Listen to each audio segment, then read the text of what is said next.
बघा असे मस्त आपण चकल्या बनवून घेऊया कारल्याच्या.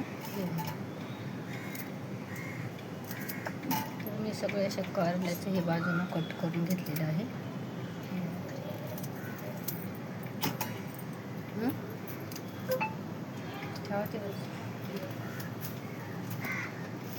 तर बघा अशा आपण कारल्याचं सगळं बाजूनं काढून घेतलेलं आहे. अशा मस्त छोट्या छोट्या चकल्या करून घेऊया बघा.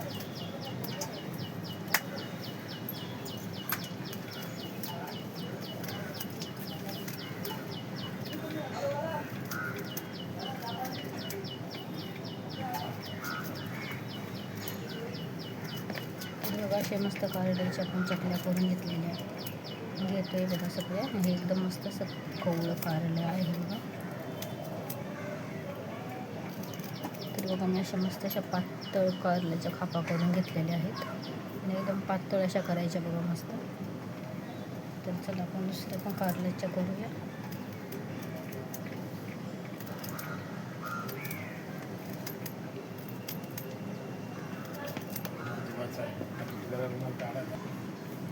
तर बघा अशा मस्त आपण चकली करून घेतलेल्या आहे कारल्याच्या. तर एवढ्याशा भारी अशा मस्त होतात ना जेवणाबरोबर तोंडी लावण्याची खाण्याची रेसिपी खूपच मस्त आहे. तर बघू शकता अशा मस्त मी सगळेच कारल्याचे करून घेतलेले आहेत. खूप अशा मस्त कारले म्हणजे खाण्याची एकदमच पौष्टिक असते. कारले खाल्ल्यामुळे काय होते ॲसिडिटी आणि पित्त तर अजिबातच होत नाही. आणि कारलं एकदम कडू म्हणजे शरीरासाठी खूपच छान आहे. थोडं तरी कडू पाहिजे कारण काय माझे मिस्टर तर ना कारल्याचा काय म्हणतात लिंबाचा पालाचा 1 कप रोज सकाळी गल्लस पितात बरं का. आत्ता तर नाही पिते 8-15 दिवस झाल्यापासून. पण लिंबाचा पाला आहे ना सकाळ सकाळ प्यायचा.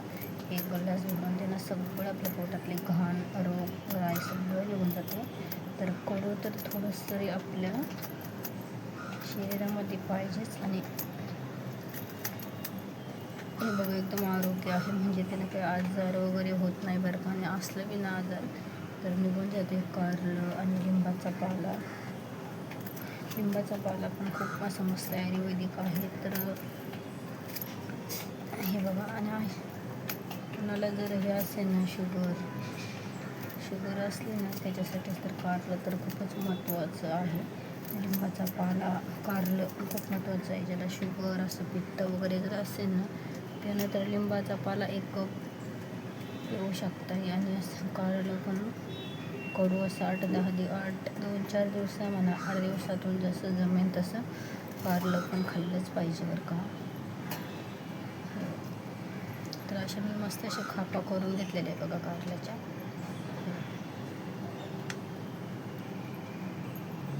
तर बघू शकता मी मस्त अशा कारल्याच्या खापा करून घेतलेल्या.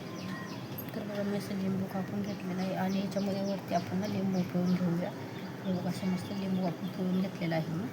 म्हणजे लिंबाने थोडंसं जास्त कडवट असतं ना कारलं. तर कसं पण बनवा कारलं थोडं तरी कडू तर होणारच कारण कडूच आहे ते त्यामुळे थोडं कडू होणार. आणि मग एवढं वाटीभर असं मी मीठ पण टाकून घेतलेले आहे. तर असं मस्त आपण सगळ्यांनाच असं मीठ लावून घेणार आहे बघा.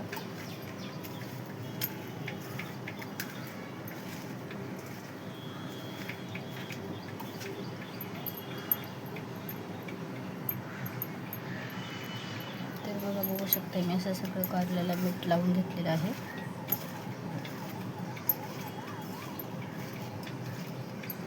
अर्धा 1 घंटा तर सर्व काम होईपर्यंत मी असं भिजू घालून ठेवणार आहे. आणि भिजलं ना एकदम मस्त असं कडू पाणी निघून जाते. आणि मग नंतर आपण बघूया आता 1 घंट्याने बघूया ही रेसिपी कशी आहे कशी नाही. तर हे बघा बघू शकता. तर चला बघू आपण 10 मिनिटांनी अजून.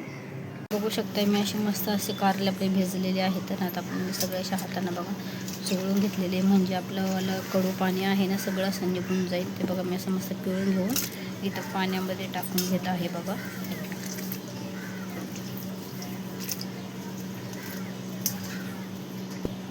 तर बघू शकता मी असं सगळं बघा किती पाणी आपलं कडू निघलेलं आहे बघा कारल्याचं. म्हणजे आपलं काढलं तर कडू होणार नाहीच आणि थोडंफार तर होणारच बघा. तर मी हे बघा कढाईमध्ये छान असं 2-3 पाण्याने धुवून घेणार आहे. आता बघा अजून 2 पाण्याने मी मस्त असं कारलं धुवून घेणार आहे. तर बघू शकते आपलं मस्त असं कारल्याचं किती अजून घाण पाणी निघलेले आहे बघा. हे बघा. तर चला आपण मस्त ह्याचं काढून घेऊया. तर बघू शकता मी इथं कांदा असं पहिलाच लाल करायला ठेवला होता आणि थोडासा लाल करायचा कांदा अजून, म्हणजे आपलं कारलं बिलकुल पण कडू होत नाही. बघा आता मी इथं मस्त असं तवा ठेवलेला आहे आणि तव्यावर कांदा भाजून टाकून मस्त फ्राय करून घेणार आहे आपण कारलं आता. तर बघा मी थोडंसं मसाला टाकणार आहे, फक्त थोडासा.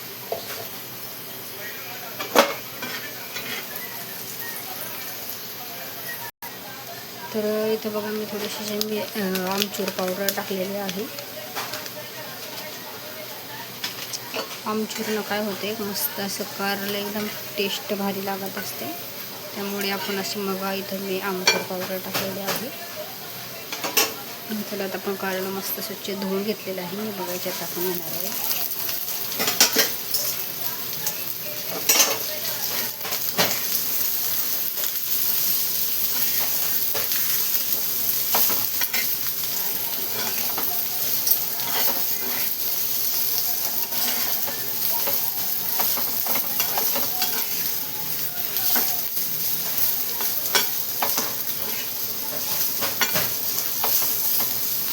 तर बघू शकता मी सगळं असं मिक्स करून घेतलेलं आहे मस्त असं कारलं. तर चला आपण थोडंसं मीठ टाकून घेऊया.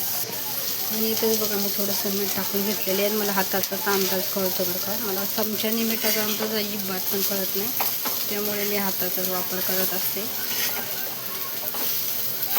तर बघा असे मस्त आपण कारले मिक्स करून घेतलेले आहे. आता झाकण ठेवून 5 मिनिट आपण मस्त भाजून घेऊया कारले, म्हणजे मस्त असे. तर बघा बघू शकते आपलं वांगं हे कारलं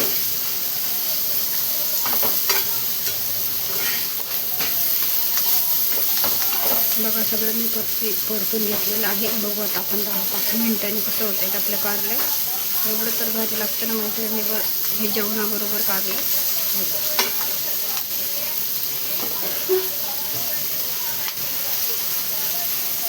तर बघा 10 मिनिटं झालेले आहेत आणि आपलं कारलं बघा किती मस्त असं फ्राय झालेलं आहे. असं कांदा टाकला ना तर मग काय होते, जळत हे होत नाही, कडू वगैरे होत नाही कारलं. आणि एवढं तर मस्त झालेलं आहे ना. असं झालं आपलं कारलं फ्राय. नक्की कमेंटमध्ये सांगा. Bye bye.